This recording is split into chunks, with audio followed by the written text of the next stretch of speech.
All right, everybody, welcome back. We're diving into some pretty heavy stuff today. Yeah, definitely a hot topic. We're talking about Trump, possible pardons, January 6th, the whole thing. Buckle up. Should be interesting. To get into it, we've got a recent article from the Daily Express US. Okay.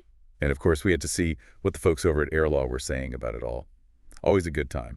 Reddit never disappoints, that's for sure. So to set the stage, this Daily Express article, they lead with Trump claiming that a vast majority of those convicted over January 6th, they shouldn't be in jail. Interesting. And he's saying he's ready to issue pardons, like right away if he's elected.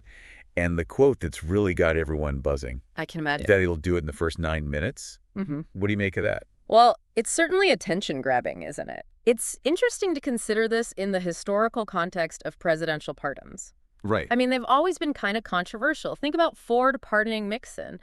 Public opinion was so divided. Some people saw it as like this necessary step for the country to heal. To move on. Exactly.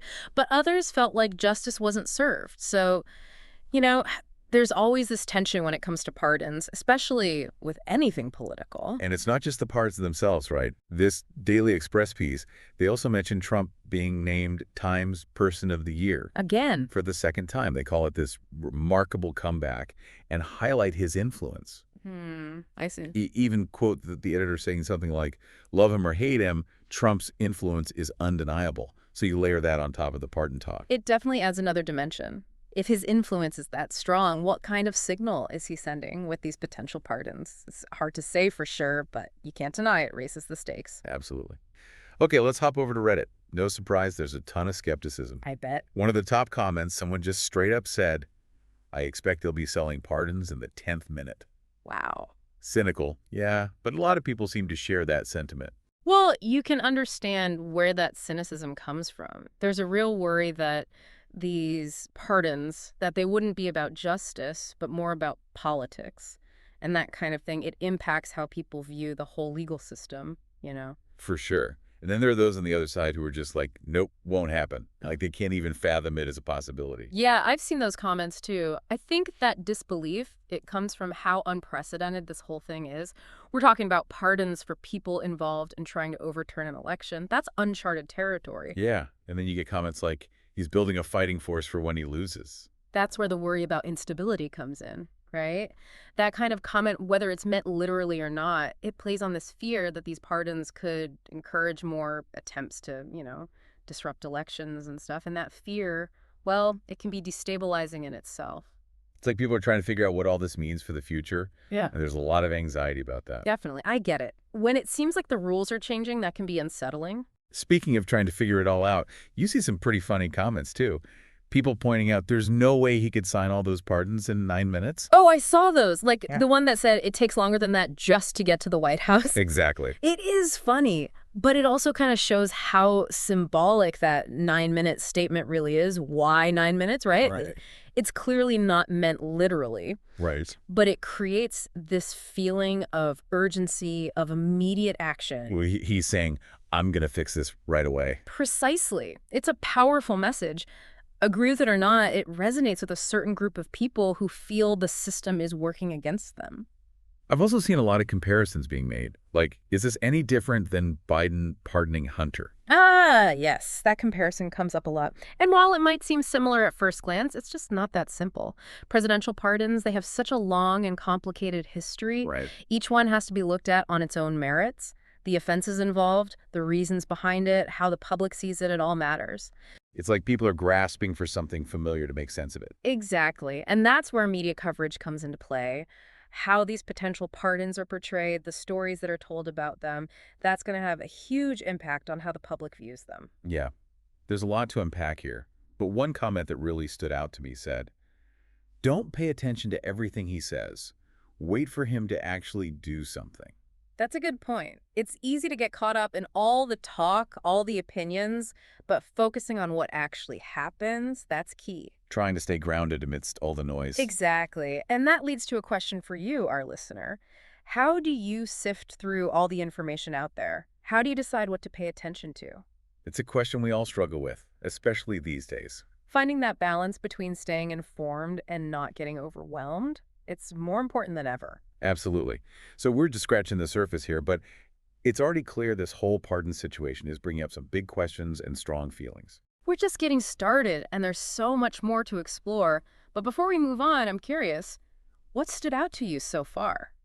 What are your initial thoughts? What's got you thinking? Yeah, what's making you go, interesting? This whole thing, it really brings up some deeper anxieties about, well, about democracy itself. Yeah, you're right. It's like beyond the specifics of pardons or whatever, it's tapping into something bigger. Exactly. You see comments like, people worried that if he pardons these folks involved in January 6th, it could set a precedent. Right. Almost like giving a green light for future attempts to, overturn elections. Yeah.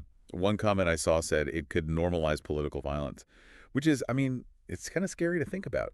It is scary. If people start to believe that there are no consequences for their actions, especially when it comes to something as serious as challenging election results, well, that undermines the whole idea of a peaceful transfer of power. And that whole thing about erosion of trust in democratic institutions Yeah. that you were talking about earlier, that feels like it's really at the heart of this. It's crucial. Think about it. For democracy to work, people have to believe in the system, even when their candidate loses. If that belief starts to crumble, it can lead to instability, even violence. There are a lot of comments getting into the legal weeds, too, like what it actually means to accept a pardon. Oh, yeah, good point. Some people are saying accepting a pardon is basically admitting you're guilty, which, for those who might be offered one, puts them in a tough spot. Yeah, I saw one that said, would you rather be free but admit you did something wrong, even if you believe you're innocent? That's a heavy dilemma, morally and legally.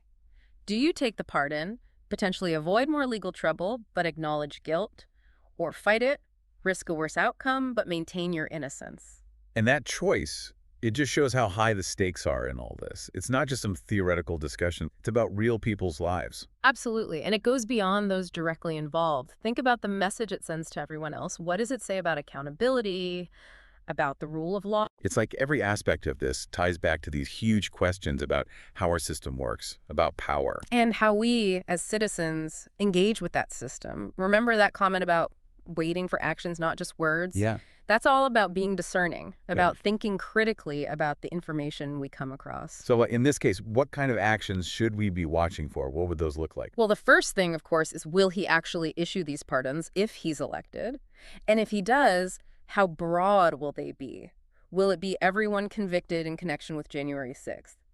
Or will he be more selective? And how would the courts react? Could people challenge these pardons? Absolutely. We could see legal battles over how far presidential pardon power actually goes, especially in a situation like this where the crimes are so tied to, challenging the election. It sounds like this could turn into a major constitutional showdown. It has the potential.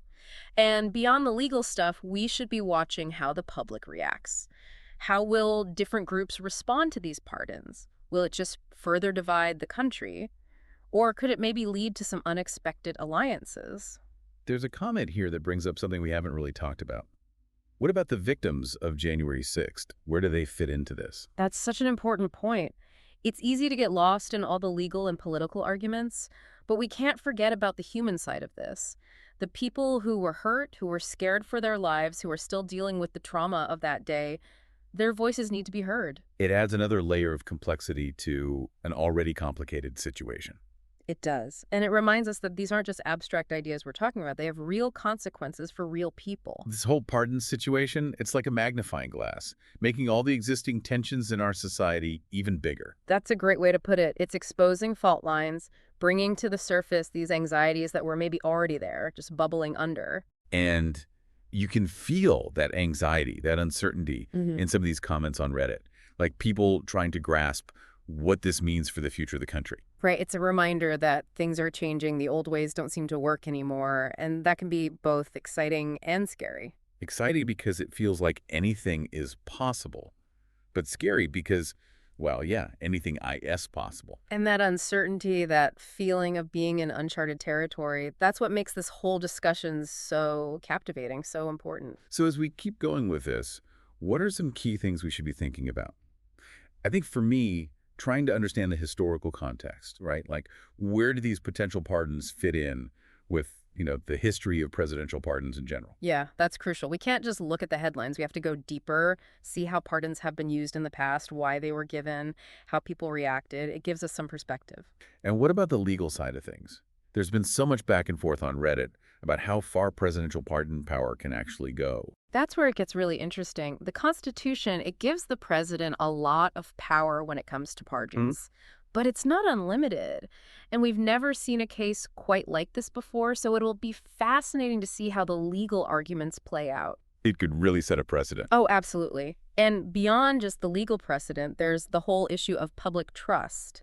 If these pardons are seen as like undermining the rule of law, or just a political move, that could have a lasting impact on how people view the justice system. It goes back to that erosion of trust we keep talking about. Exactly. And this is where you come in, the listener. Yeah. How do you sort through all this information? How do you form your own opinion with all these different viewpoints flying around? It's tough, that's for sure. But one thing I've learned from all this is just how important critical thinking is. Couldn't agree more. Question your sources, look at things from different angles, don't just accept things at face value. There's so much information out there these days. It's more important than ever to be discerning, to really think about what you're consuming. And maybe a healthy dose of skepticism doesn't hurt. Right. Like that comment said, wait for actions, not just words. Don't buy into the hype no matter where it's coming from. Exactly. Look for evidence, look for context. And I guess most importantly, don't be afraid to change your mind when new information comes up. That's what a critical thinker does, right? We're always learning, always growing, and our opinions should reflect that. So as we wrap up this deep dive into presidential pardons and how people are reacting to them, what's the one big takeaway you want to leave our listeners with? I'd say never underestimate your own power as a citizen. Stay informed, stay involved, and make your voice heard. The choices those in power make, they affect all of us. Right. And it's up to each of us to hold them accountable. That's a great point to end on. Thanks for joining us on this deep dive, everyone. It's been quite the journey, and we hope you've gained a better understanding of this really complex and controversial issue. And remember, this isn't the end of the conversation. Keep learning, keep asking questions, and keep thinking critically. Until next time.